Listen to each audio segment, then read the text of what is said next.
Mira, para pensar en esto tenemos que desde ya vincular la noción de prueba con la noción de verdad.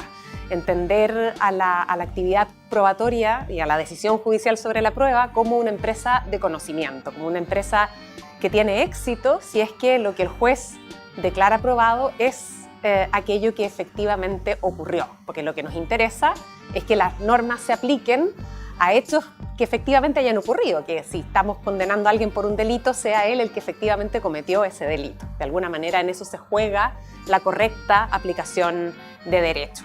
Lo que nos permite poner acento la identificación de la verdad como fin preferente de la prueba es en la relevancia de la minimización del error. Un criterio, a mi juicio, extraordinariamente importante para pensar en la justificación de las decisiones probatorias es el de que esa decisión sea justificada de modo epistémicamente satisfactorio. Por supuesto que pensar, ¿no es cierto?, o darle este valor preponderante a la verdad no significa considerar que es el único valor, ¿no? No se trata de considerar eso porque hay también otros bienes, otros valores que son relevantes para el derecho.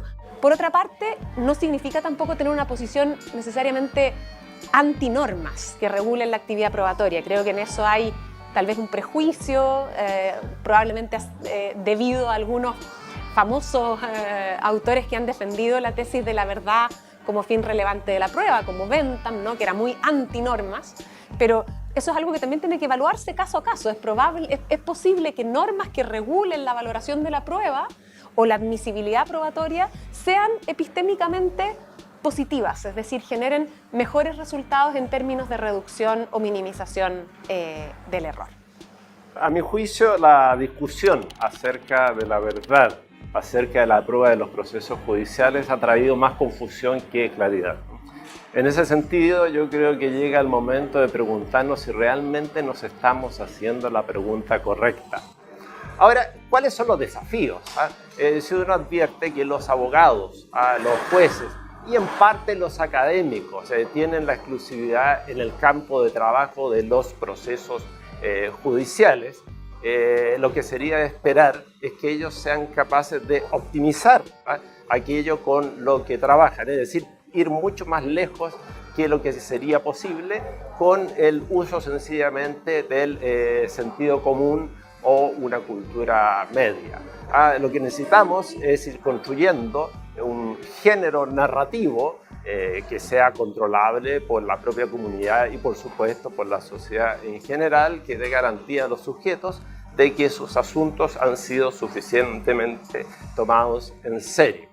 Yo te diría, usando una metáfora bastante conocida en el último tiempo entre los psicólogos, yo creo que los jueces y los abogados tienen que demostrar que cuando ellos plantean alegatos, cuando ellos redactan sentencias, han operado por lo que se llama el sistema esforzado, y no sencillamente que hacen uso de ciertas rutinas que no hace optimizar y sacar el máximo provecho a aquello que está disponible en un proceso judicial.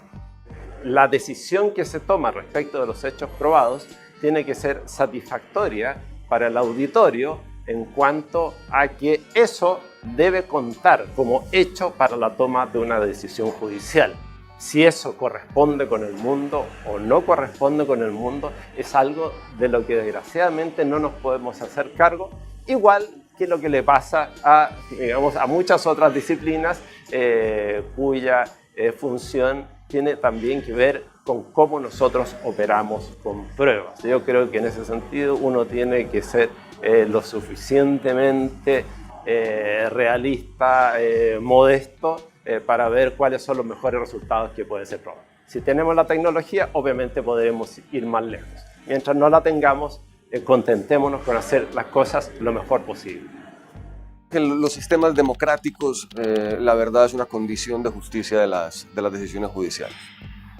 Ahora, hay una enorme discusión acerca de qué debemos entender por verdad, y lo que se ha denominado la concepción racionalista de la prueba, lo que ha aceptado es una idea de verdad como correspondencia.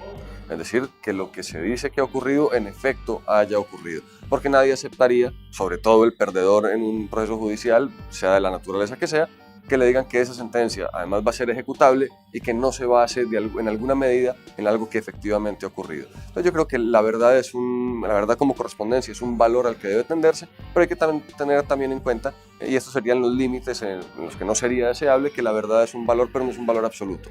Es decir, que le creemos al valor de la verdad y a que se desarrolle efectivamente en todas las decisiones judiciales, pero no lo queremos a cualquier precio. Entonces no la queremos al precio, por ejemplo, de vulneración de derechos fundamentales, de garantías procesales, de dilaciones injustificadas, de tal manera que a veces nos contentamos con sucedáneos de la verdad. A veces nos vemos obligados a aceptar presunciones, a veces nos vemos obligados a aceptar ficciones, a veces nos vemos obligados a hacer fijaciones procesales de hechos que en realidad no han ocurrido. Por ejemplo, presumimos o fingimos, dependiendo del ordenamiento como lo diga, que el demandante o el demandado o el sindicado, el procesado en un proceso penal ha confesado. En materia penal esto es mucho más discutible, mucho más problemático, y a veces decimos simplemente, a pesar de que desde el punto de vista epistémico podemos decir que hay un hecho que está probado, hay buenas razones desde el punto de vista de otros valores, por ejemplo democráticos, para no aceptar esa prueba. Entonces ahí están entre las cuestiones de admisibilidad de los medios probatorios, de licitud de los medios probatorios, allanamientos o registros en órdenes judiciales, interceptación de comunicaciones, prueba ilícitamente obtenida, etcétera, etcétera. No aceptamos la verdad, la queremos y la buscamos, pero no la aceptamos a cualquier precio. Una sentencia está bien justificada cuando las inferencias probatorias que justifican los hechos probados son explícitas y completas.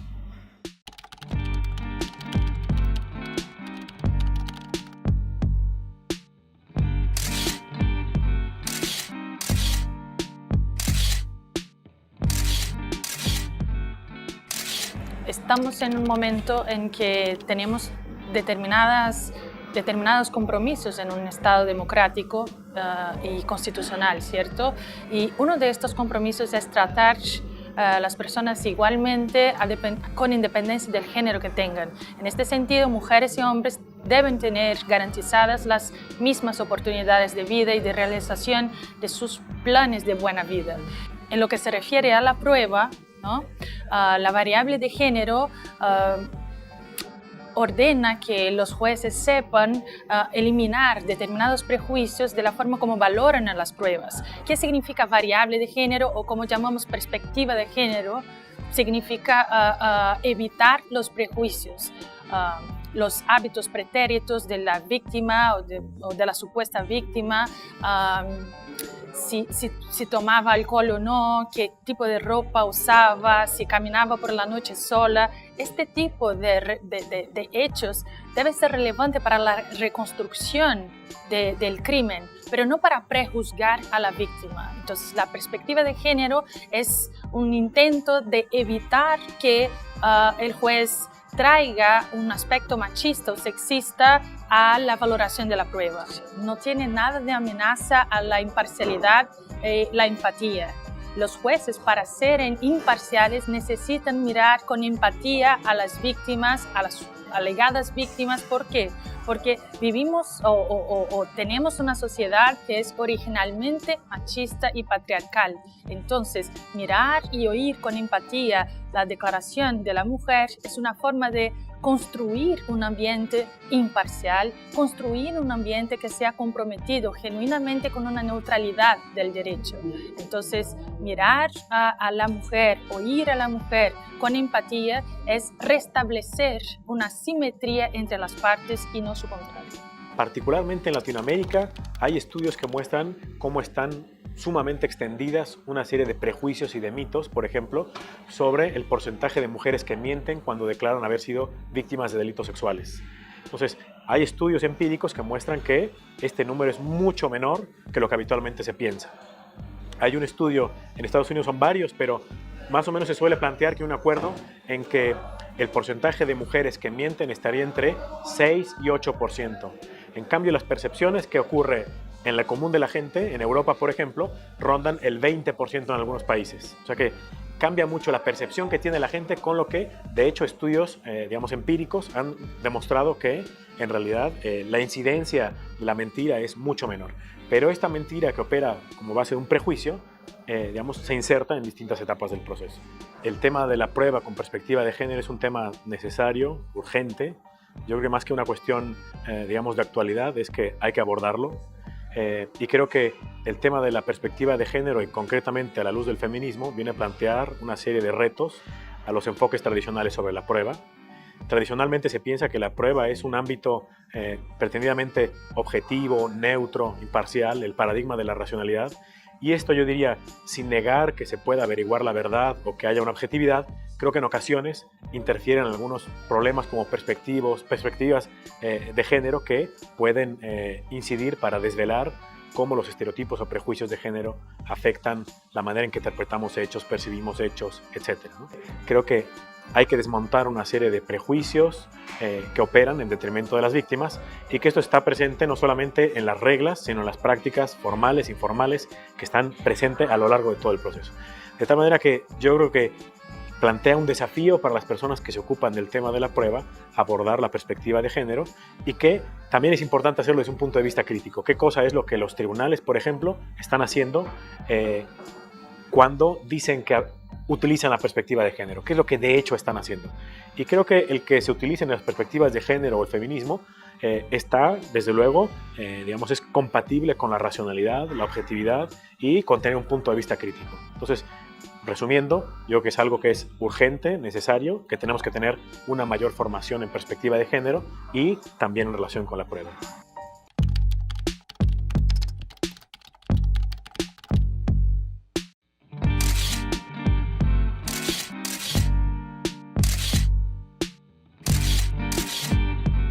Bien, hay que diferenciar primero que todo la prueba pericial de la prueba científica. Solamente me voy a referir a la prueba científica en particular. Si uno mira la historia de la filosofía, sobre todo en el siglo XX, se da cuenta de que la preocupación por distinguir la ciencia de lo que no es la ciencia es una constante. De hecho, filósofos como Popper pensaban que el problema de la demarcación de la ciencia, de la pseudociencia, era la clave para resolver todos los problemas de la filosofía de las ciencias. Durante muchos años, durante los primeros 30, 40 años del siglo XX, los filósofos intentaron de muchas maneras distinguir lo que es ciencia de lo que no es ciencia, propusieron varios criterios de demarcación, se llamaban, y es clarísimo hoy en día que esos criterios fallaron. Fallaron porque, por un lado, permitían que muchas proposiciones que no son científicas estuvieran incluidas dentro de la ciencia y muchas proposiciones claramente científicas no estuvieran incluidas. Entonces, el criterio normativo de qué es lo científico y qué es lo no científico simplemente no funciona y se ha abandonado por completo eso en la historia de la filosofía. Lo que nos sirve hoy en día es más bien buscar criterios sociológicos, criterios mirando más bien qué tipo de ciencias se enseñan en las universidades, qué tipo de prácticas científicas son aceptables dentro de la comunidad científica. Y esos criterios sociológicos deben ser la base para determinar la admisibilidad de cualquier prueba científica en un proceso judicial. El problema son los casos grises, los casos en donde todavía no existe una práctica científica bien establecida, no es aceptada por todos los miembros de una comunidad. Y en esos casos, que se apartarían de lo que ya podríamos llamar una ciencia normal, en el sentido de Thomas Kuhn, tenemos que dudar de si son o no son científicas. Y en esos casos creo que es mejor pensar que existe una duda razonable acerca de su cientificidad y simplemente no admitirlas como pruebas. El riesgo es que se cuelen dentro de los procesos judiciales todo tipo de prácticas pseudocientíficas, charlatanería, brujos, todo tipo de técnicas que no tienen ningún tipo de sustento. A ver, a mí me parece que es una respuesta que admite distintos niveles, simplificando al menos dos. En un primer nivel, en los extremos, me parece que es bastante fácil distinguir qué es lo que es científico y lo no científico. Hay cosas que responden claramente a un método o obedecen una cierta lógica y hay cuestiones que evidentemente quedan fuera de ese método y de esa lógica. En un segundo nivel más complejo es una zona más gris, en donde hay enormes debates teóricos y desde la propia ciencia. Pero aquí surgen problemas. El primer problema es el enorme desconocimiento de principios básicos de la ciencia que tenemos los actores que integramos los sistemas de justicia en general, jueces, fiscales, defensores, y por tanto, aun cuando haya formas de delimitación más claras, tenemos muchas dificultades porque no las conocemos ni las comprendemos.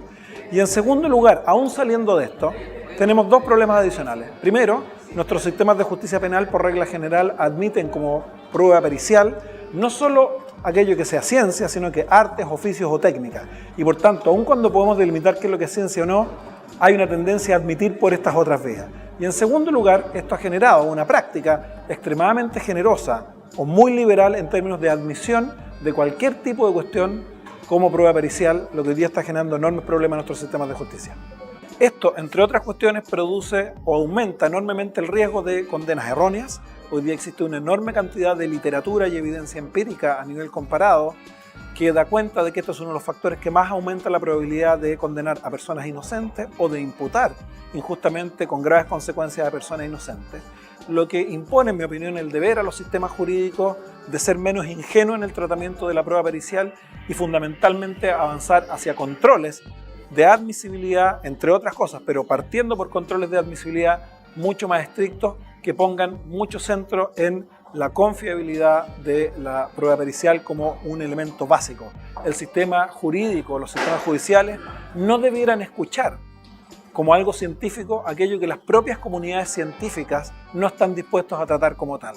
Si no cumplimos este principio básico, los sistemas jurídicos, los sistemas judiciales se exponen a decisiones erradas, que es lo que muestra la evidencia comparada.